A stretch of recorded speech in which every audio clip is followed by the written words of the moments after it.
Be great.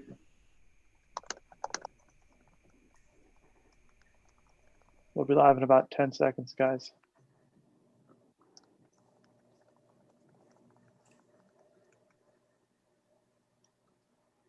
How are you all? All right, we're live on YouTube and Instagram. Excellent. All right, it's 4 o'clock. Why don't we get started then?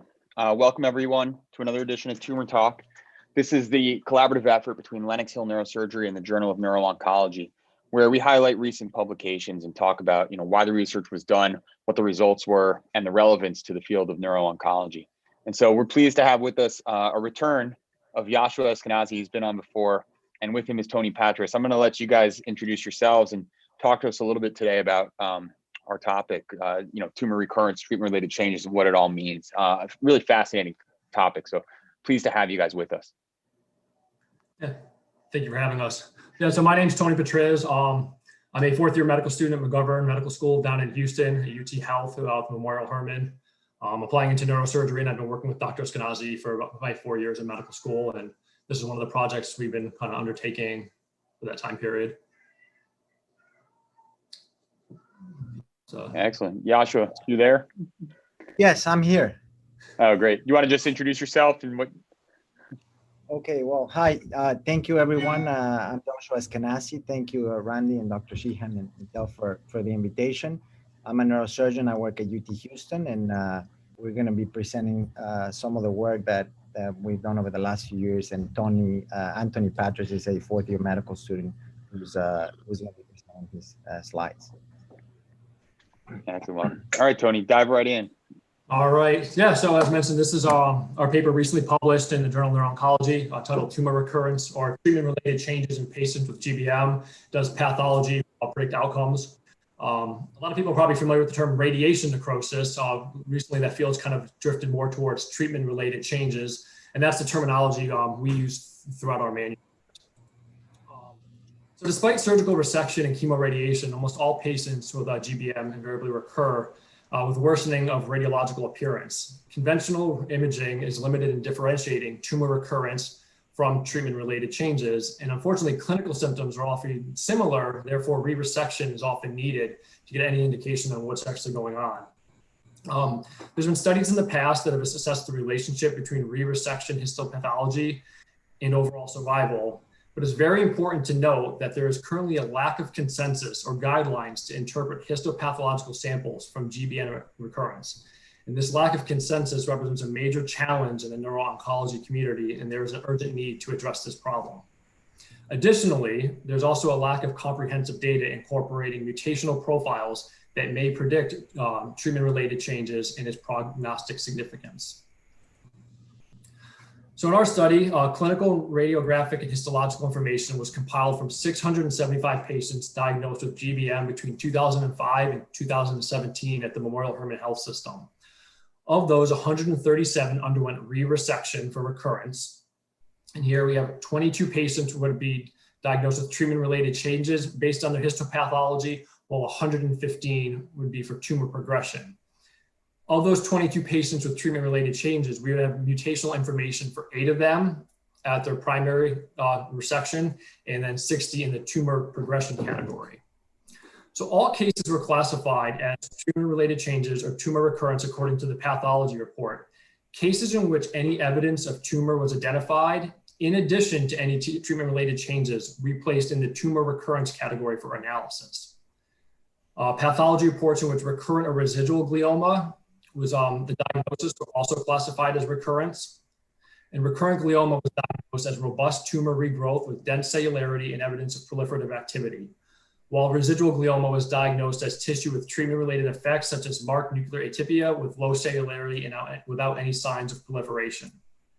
Treatment-related changes were defined as a histological evidence of vascular hyalinization and or necrosis and no evidence of mitotically active tumor.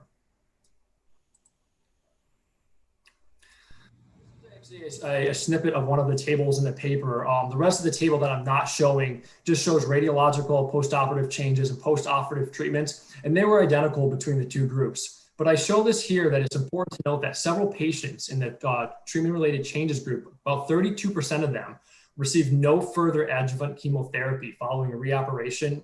And we also noticed a significant decrease in radiotherapy in that group, as well as tumor treating fields following their second resection. Additionally, 18% of patients with tumor recurrence underwent targeted therapies or clinical trial enrollment, compared to 5% in the treatment-related changes. So that begs the question whether or not these patients deemed to have treatment-related changes should continue aggressive regimens, which may potentially improve outcomes. Further studies are required to determine to what extent histological evaluation should inform treatment-related decisions at reoperation and preclude patients from enrolling in clinical trials. So here we saw these two survival curves that we saw no difference in progression-free survival in our two groups. It's also worth noticing that the average progression-free survival was approximately 6 months, which is outside of that kind of pseudo-progression criteria, which is usually within the first 3 months following re-resection. There was also no difference between the groups in the time to, from primary to re-resection, with about a 7-month time period passing. I think the most important finding, and similar to other studies, is that histopathology was not predictive of overall survival in our cohort. And again, as I mentioned, these are consistent with previous smaller reports, which found no survival difference, depending on whatever histological criteria those papers used at disease recurrence. And additionally, there was no changes in overall survival following second surgery. So out of the 137 patients that underwent re-resection, 68 had next-gen sequencing from their primary section, 8 of which would be classified later as treatment-related changes, while 60 would be classified as tumor recurrence. No mutation profile was found to predispose to a specific histologic finding after recurrence after multiple testing adjustments. Here, this table shows the most common genetic alterations and their relationship with treatment-related changes and recurrence. It's worth pointing out, though, even though that we didn't find any significant difference in any of these groups, some of these genes, such as TERT-P and P10, have previously been shown to have, depending on the mutation they have, to make either patients more or less susceptible to radiation therapy. So further studies with larger cohorts should explore the possibility of relationship with genes like this and the development of treatment-related changes in the future. Here we just show one of the oncoplots from our paper. This is from the primary resection, just showing the different genes. And our next-gen sequencing Foundation 1 report sequenced 324 genes. And some of these patients also had sequencing done following their re-resection. And in the paper, we note that there really wasn't much change in their driver mutations at primary and re-resection. So in summary, our paper shows that, pathology at recurrence was not predictive of overall survival, and we did not identify clinical or molecular factors that predisposed to radiation necrosis. It is important to note, though, that individual genetic susceptibility could contribute to radiation changes or treatment-related changes and should be further explored. Recently, there was a single nucleotide polymorphism, CPAP128, was found to be associated with an increased risk of temporal lobe necrosis in patients undergoing radiation therapy for nasopharyngeal carcinoma, which gives us some evidence that there is individual susceptibility out there. Additionally, de-escalation of therapies in the treatment-related changes group could potentially contribute to the lack of improved survival. We also recognize that there's an urgent need to develop better imaging biomarkers or potential circulating biomarkers to identify necrosis non-invasively. And this will come with improvement in imaging modalities, such as like 3D arterial spin labeling. So where do we go from here? In 2019, a position paper from the RANO group, which is a recurrent glioma pathway working group, it's a multi-institutional assessment of the analytical criteria and the evaluation of recurrent glioma specimens, began to address these issues. What they're trying to put forth is robust standards for classifying recurrent glioma, as they do not exist currently. Far too often, diagnoses such as recurrent and residual high-grade glioma are listed, and minimal molecular testing is performed on those specimens. So in their position paper that I just showed, they lay out some different areas that they're working on to improve this. They highly recommend avoiding the term recurrent versus residual glioma, and in doing so, we have to rigorously define what recurrent versus residual glioma is. We can do this by comparing our re-resection tissue to primary resection, developing a quantitative criteria for proliferative activity, tumor cellularity, how much viable tumor content there is, and what treatment effect and reactive changes are present. They suggest that residual glioma should be employed to specify glioma cells showing unequivocal treatment-related effects without signs of proliferation, and recurrent should be reserved for robust tumor regrowth. Additionally, when it comes to specimen sampling, extent of submission and resection should be documented, and we should correlate where tissue resected from correlates to radiographical features and identify infiltrating margin involvements. And lastly, detailed molecular analysis can be performed on these re-resected tissue to determine which tumor cells can be drivers of recurrence compared to the primary resected tissue to look at changes. RNA sequencing has showed early promise in identifying transcriptional signatures that correlate with recurrence patterns, and liquid biopsies using CSF and plasma show early promise as well. We must consider that all patients may have some proportion of recurrent disease that fails to be assessed by histology, and not all tissue that is resected is sent to pathology for information. This sampling bias may lead to ill-informed decisions, which may impact further management strategies, providing a false sense of disease control. And this is the paper that this work was pulled from that we recently published in the Journal of Neuro-Oncology. Great work, Tony. Yeah, it's great. That's really cool stuff. Randy, do you have any questions? Yeah, I mean, you know, it's very interesting to think about this in this regards. And it's obviously a problem that, you know, in training, you don't realize how much it's going to actually influence your practice. And then you're in practice and you're looking at scans and you hear about it all the time. And all of a sudden you're making decisions with people and you have no idea, right? You don't know if this is treatment related change. You don't know if it's recurrent tumor. You're relying on a multidisciplinary team on criteria that's very much imperfect to make decisions. And it really does affect, I think, every day of, you know, a neuro-oncologist, you know, practice, without a doubt. And so I think it's an important field to focus on and to develop, you know, algorithms and parameters for. My question though is, you know, how has this changed what you guys are doing? So you guys obviously are looking at pathology and recurrence and MRIs now. How is this influencing your day-to-day practice? Kind of these results, are you being more stringent now with what you call recurrent tumor? Has that been employed kind of system-wide for you or just personally? Oh, thank you. I can, I guess I can touch on that. Yeah, thank you, everybody. Thank you, Dr. Sheehan. And, you know, as you mentioned, Randy, it's a very common problem that we all have in our tumor boards. And every week we're seeing the pathology report and we're not sure what we're seeing. So the pathologists may report, well, there's some tumor, there's a little bit of tumor, there's treatment-related changes, and then some even go into percentages. And what does that mean? Because obviously we don't want to operate on a patient and the path is going to come back saying there's no tumor, because then we really didn't help the patient at all. So we're just taking the patient, you know, putting him through a big operation, stopping some of the chemotherapies or any other option. So the question is, what do we do? And many of the prior studies have been small. So the issue is, it is a big problem everywhere. And we wanted to see if we could find initially some molecular markers that could potentially predict, or if we could find anything that would predict one or the other one. As you know, it's quite challenging with imaging studies to take or make any decisions. But we've looked at recent papers, and I believe one at JNO2, where there's no correlation and there's significant differences in the reporting between every pathologist. So if you give the same case to 10 pathologists, some of them are going to say, well, there's some tumor, there's no tumor. And the main problem is the oncologist that is not going to know how to manage the patient. And we as neurosurgeons, we're in the operating room, we're seeing the images, and as a multidisciplinary team, how is this going to change? And in reality, I think that the thing that is most exciting is the RANO group, which is led by Jason Hughes from MD Anderson. And it's a very large group.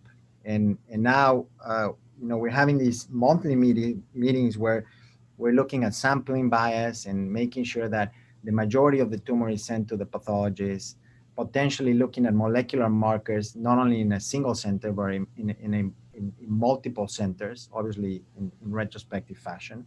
So it's quite important to make decisions based on what the pathologist is seeing. So if you're not seeing any tumor on the path, that may just say that either you didn't sample the tumor because it's not really making a difference in survival, or the treatment is working.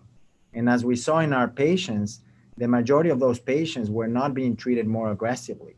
And that may be a problem, because if the treatment is working, then you should probably not discontinue the treatment, or if it's past the 6-month period and they're not taking Timodar anymore, well, maybe they should restart it.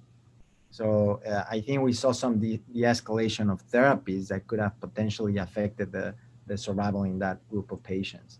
But I think it's very tricky too, because it's obviously, I feel like we all believe that there's still tumor there, right? We know that there are tumor cells and they're still there. And you guys have shown that, maybe treatment is the right thing to do, continue to stay on to improve these outcomes since it's not changing. But where does the indication for surgery come in then? At some point, we know that second resection, removal of contrast enhancing disease, extends survival, quality of life, progression-free survival a second time, or at least, we believe it. That's why we do it. But if you're not sure, is there an indication to even go back in for the second surgery in the absence of symptoms? Should we just pursue further treatment?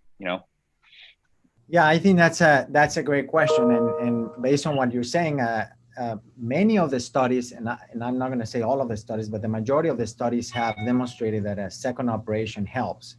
There's a paper in JNS from Memorial Sloan Kettering that showed a lead time bias where it didn't help. And the problem with the majority of the studies that have been done previously is that the time of survival was taken from the time of the second surgery to the time of death, rather than taking it from the time of diagnosis. Yeah. So if you have a patient that is living 18 months, but in reality had a recurrence at 17 months, then the surgery only extended survival 1 month. If he had his recurrence at 5 months, then the surgery extended the survival 15 months. So I think it's important to know or identify which groups of patients may benefit from re-resection. And I don't think that they all benefit from re-resection. Most of the prior studies have been done with glioblastoma, which has changed. And we know that IDH wild-type tumors are different.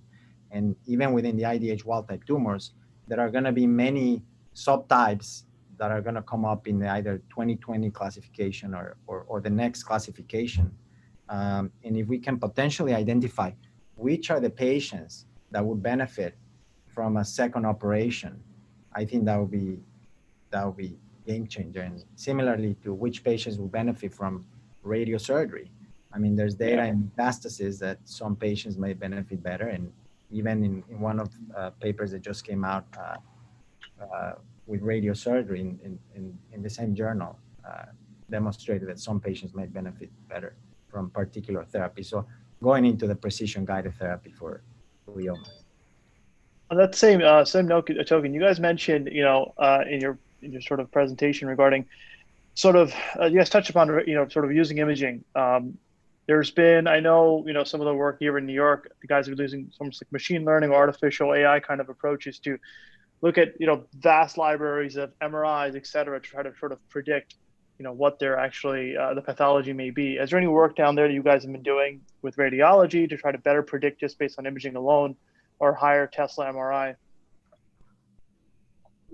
We have an advanced brain tumor imaging protocol, but it has perfusion, spectroscopy, diffusion, and many other very commonly used sequences. But there's no one in our group looking into that. There's a big field in radiogenomics, as you know, and hopefully we can, maybe not only with imaging, but combining liquid biopsies where you could potentially do either a CSF or a plasma sample on a patient.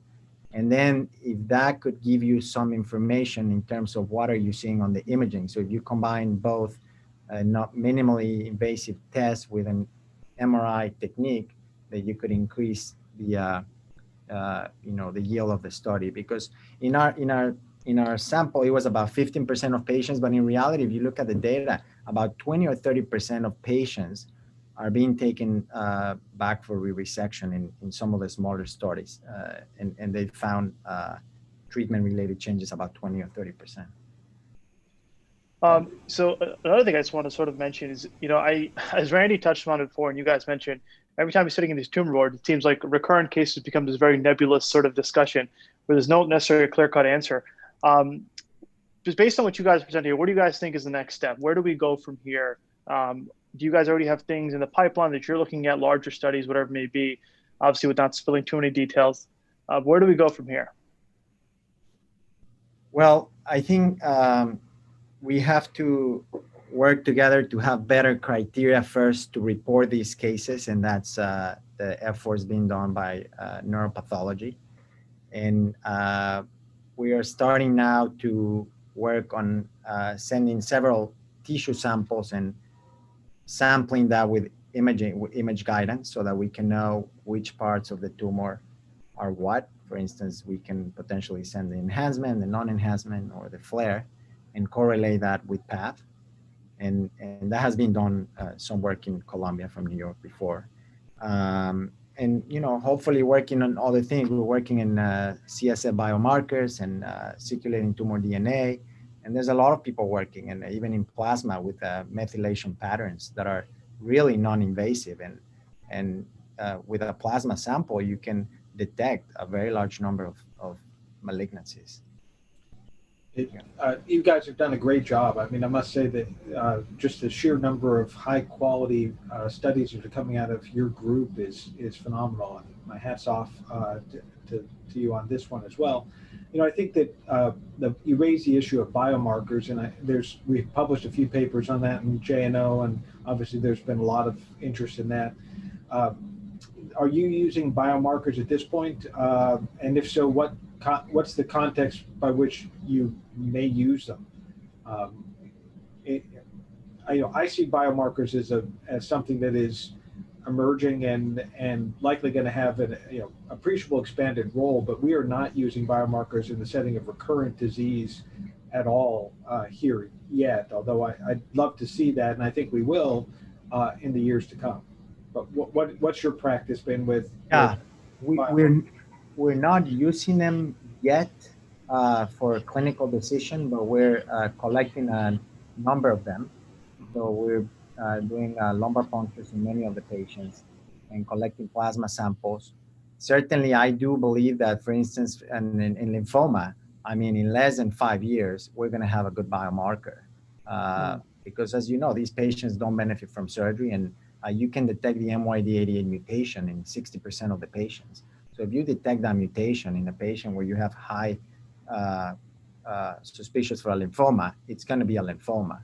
Now, obviously, I don't treat the lymphomas. Then it's going to be up to the oncologist to trust and be aggressive with the treatment. And a lot of groups are working with proteomics and microRNA signatures. We're collecting Dr. Ballester, who's a neuropathologist, and he has a lot of interest in CSF. Now we're doing a prospective collection, and not only for gliomas, potentially we have a patient with lung cancer and brain metastases that don't need resection. If we could potentially just do a lumbar puncture, then the patient may not need a lung biopsy and may just go straight to radiosurgery in cases where you don't need to do a resection. And for diffuse midline gliomas, the H3K27 mutation is very well described already. And I think, I don't see many of those cases, or those are in the pediatric population, but I do feel like if you have a diffuse midline glioma and you detect the H3K27 mutation, there's no need to do a biopsy. Now, certainly now we're getting, the yield of liquid biomarker is about 50%. And that's from a study from Sloan Kettering and many other groups. So if you could potentially increase that, and the methylation patterns that the German group has described are potentially going to be even better, because then you're not running into sampling bias, or you can just detect the mutations with a higher percentage. I think we're going to continue to see great strides, with regard to biomarkers, CSF, blood-borne biomarkers. There's a question from one of the audience members. I'll read it. It says, in your heat map, the gene expression changes were for both treatment-related changes and recurrence, question mark. Does that mean the gene changing are similar in both cases? Also, what about using mass spectroscopy for protein expression changes?